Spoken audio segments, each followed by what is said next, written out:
So, belief systems structure your perceptions, value systems, we're going to call them value systems.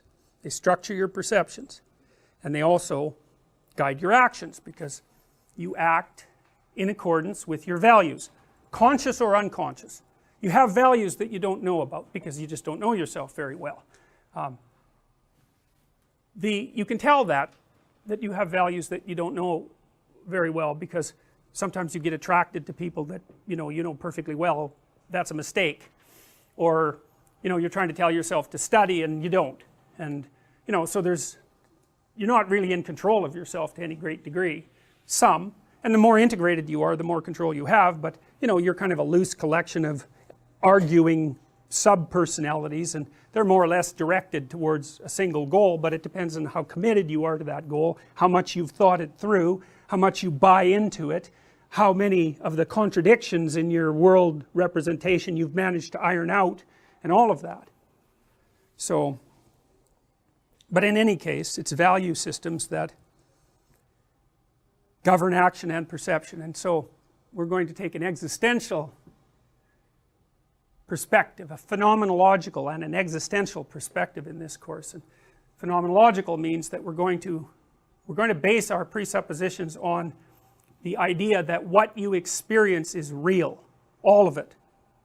We're not really dividing the world into object and subject. That isn't how this particular approach works. It's more like you have a field of experience. It includes things like pain, which is not really something objective, but it's real. One of the things I've come to understand is you are not required to believe what I'm telling you, by the way.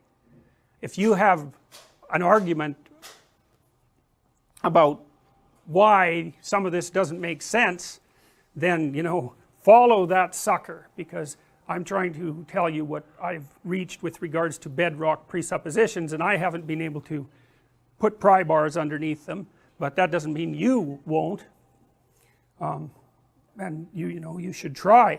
Anyways,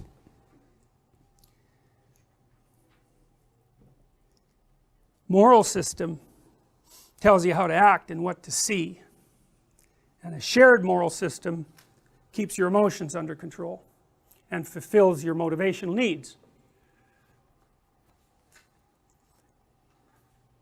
Now there's this old idea of David Hume's, and David Hume famously posited that you cannot derive an ought from an is. And what he meant by that was that merely knowing the objective facts about something does not tell you how to implement those facts in your life, and that's actually a gap. Now you could say, and I think this is the case, that that's actually a necessary consequence of the scientific endeavor, because one of the things that you're trying to do as a scientist is to strip away the value of the object, right? Because I don't care what your idiosyncratic notion of the object is. I want to know how you perceive the object such that everyone else will perceive it at least that way. And so that takes the subjectivity completely out of it.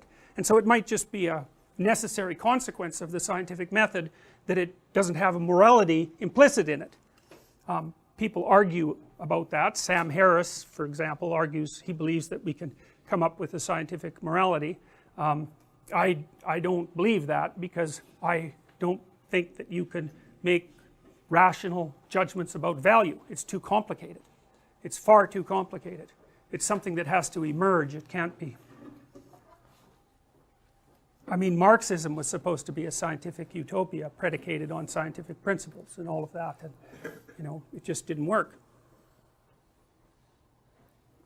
Anyways, so I kind of buy Hume's argument that you can't derive an ought from an is. Now